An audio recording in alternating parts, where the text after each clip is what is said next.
हिंदी में हम जिसको व्याकरण बोलते हैं उसको इंग्लिश में क्या बोला जाता है? ग्रामर। ठीक है, ग्रामर को ही व्याकरण बोला जाता है। तो व्याकरण और ग्रामर होता क्या है? तो ध्यान दीजिए, जो चीजें हम बोलते हैं, किसी से बात करते हैं या लिखते हैं, या किसी की जो बातें सुनते हैं, या किसी चीज को पढ़ाते लिखाते हैं, पढ़ते लिखते हैं, उन सब चीजों को शुद्ध शुद्ध पढ़ना लिखना, ये सब कुछ क्या होता है? हमारा व्याकरण होता है। उसी को हम ग्रामर को कहते हैं। ठीक है, तो व्याकरण भाषा संबंधी नियमों का संग्रह है।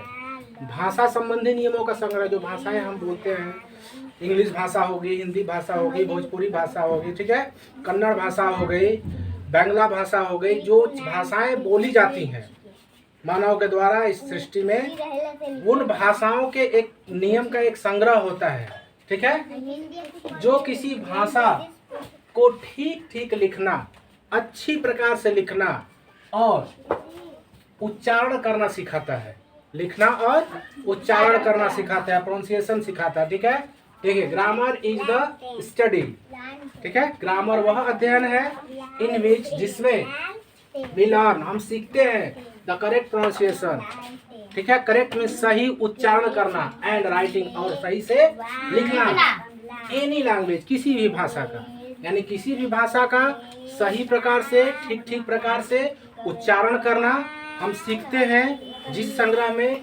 ठीक है, जिस अध्ययन में, उसी को हम क्या कहते हैं? ग्रामर कहते हैं। ठीक है, याद रहेगा सबको? Grammar is the study in which we learn to correct pronunciation and write in any language. ठीक है, आगे देखिए, व्याकरण हिंदी में है। व्याकरण भाषा संबंधी नियमों का वह संग्रह होता है जो किसी भाषा को ठीक ठीक लिखना तथा उच्चारण करना हमें सिखाता है।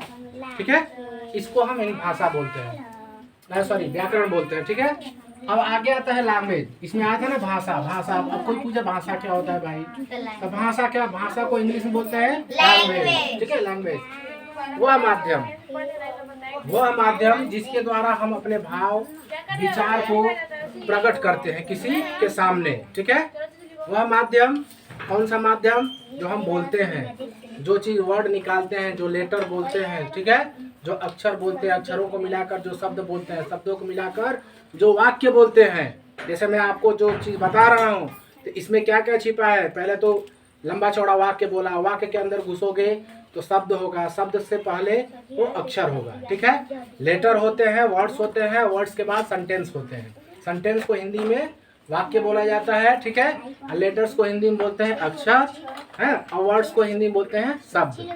तो इन सब चीजों से मिलकर भाषा उत्पन्न होती है। तो वही चीज बताता है, वह माध्यम जिसके द्वारा हम अपने भाव विचार को एक दूसरे के सामने अभिव्यक्त या प्रकट करते हैं, वही लैंग्वेज होता है। ठीक है, अभी हम लोग भोजपुरी, हिंदी, इंग्लिश जानते हैं, कोई आके कन्नड़ बोलने लगे समझ में नहीं आएगा, है, कोई बांग्ला आके बोलने लगे समझ में नहीं आएगा, है, नहीं समझ में आएगा। तो वह भाषा जो हम समझ जाए, सामने वाले को समझा दे, वही भाषा होगी। ठीक है, वही लैंग्वेज हो जाएगी। अब देखिए, लैंग्वेज क्या है? अल्फाबेट, वर्णमाला। वर्णमाला क्या होता है? भाषा जो होती है अक्षर से मिलकर बनी होती है, जैसे लेटर से, लेटर को ही अक्षर बोला जाता है। ठीक है, तो अक्षर से मिलकर बनी होती है। इन्हीं अक्षरों के क्रमिक, क्रमिक मतलब होता है क्रमवार, एक के बाद एक, एक के बाद एक समूह को अल्फाबेट या वर्णमाला हिंदी में बोला जाए। ठीक है, अल्फाबेट कहते हैं। अल्फाबेट किसे कहेंगे? A to Z। ठीक है, इंग्लिश में A to Z टोटल हमारे अल्फाबेट होंगे। ठीक है, A से लेकर के Z तक क्या होंगे? अल्फाबेट। और हिंदी में देखो तो क से लेकर के ज्ञ तक और अ से लेके अ तक। ठीक है, अब इसमें भी दो तरह के हो जाएंगे। अल्फाबेट को दो भागों में बांटा गया है। कौन कौन से देखो तो एक होता है स्वर और एक होता है व्यंजन। इसको स्वर को हिंदी में बोलते हैं वावेल और व्यंजन को बोलते हैं कॉन्सोनेंट। वो हम कल बताएंगे फिर से। ठीक है, तो आज सुन लो। स्वर या जिसको हम वावेल बोलते हैं, तो इंग्लिश में A E I O U 5 होते हैं स्वर, वावेल जिसको बोला जाएगा। ठीक है, तो 26 इंग्लिश में 8 से गिनिएगा, काउंट कीजिएगा तो 26 अक्षर होंगे, 26 लेटर होंगे। 26 में 5 आपके वावेल हो जाएंगे जिसको स्वर बोला जाता है। तो 5 माइनस कर दोगे 26 में से बचेगा 21 जो बचेंगे शेष आपके कॉन्सोनेंट होंगे, जिसको हिंदी में बोला जाता है व्यंजन। क्या बोलते हैं? व्यंजन। ठीक है, तो स्वर और व्यंजन वर्णमाला को कितने भागों में बांटा गया? 2 भागों में। ठीक है, पहला वावेल, दूसरा कॉन्सोनेंट। हिंदी में बोले तो स्वर और दूसरा व्यंजन। स्वर कितने होते हैं? 5। वावेल कितने? 5। कौन कौन से? ए, ई, आई, ओ, यू। ठीक है। और 5 को छोड़कर बाकी शेष जितने 21 बच जाएंगे, 21, वो क्या हो जाएंगे आपके व्यंजन। उसको बोलेंगे कॉन्सोनेंट। क्या बोलेंगे? कॉन्सोनेंट। ठीक है, इतना याद रहेगा सबको? Yes sir. 2 कैटेगरी में इसको हम राइट भी करते हैं। राइट मीन्स लिखते हैं 2 कैटेगरी में। ABCD को हम भी किस में लिखते हैं? 2 कैटेगरी में, एक स्मॉल लेटर और एक कैपिटल लेटर। ठीक है, स्मॉल लेटर में लिखते हैं जैसे हमने स्मॉल लेटर में लिखा है ना, और कैपिटल लेटर में आप ऐसे बड़ा लिखो, बड़ा अक्षर बोलते हैं ना इसको, ऐसे करके, इसको कैपिटल लेटर बोलते हैं, और ये स्मॉल लेटर होता है। अब हिंदी में बोलो तो स्वर क्या होता है? स्वर अ से अ तक, अ, आ, ई, जो पढ़ते हो आप, अ से लेकर के अह तक, इसको स्वर बोलेंगे। क्या बोलेंगे? स्वर। और क से लेकर के ज्ञ तक इसको क्या बोलेंगे? व्यंजन। क्या बोलेंगे? व्यंजन। याद रहेगा सबको? Yes sir. इतना दिमाग बैठा लेना।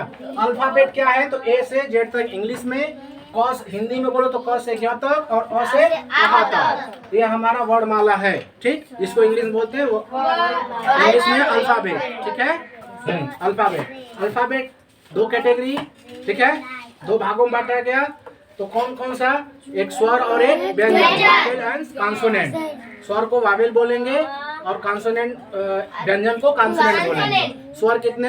5। ठीक है, ए, ई, आई, ओ, यू इंग्लिश में, और हिंदी में अ से लेकर के अ तक। कॉन्सोनेंट मीन्स व्यंजन। व्यंजन कितने हो जाएंगे? क से लेकर के ज्ञ तक, और ABCD में 5 को छोड़ करके बाकी 21 जितने होंगे वो सारे क्या हो जाएंगे? कॉन्सोनेंट हो जाएंगे। इतना याद रहेगा? Yes sir. ठीक है, आगे लिखो।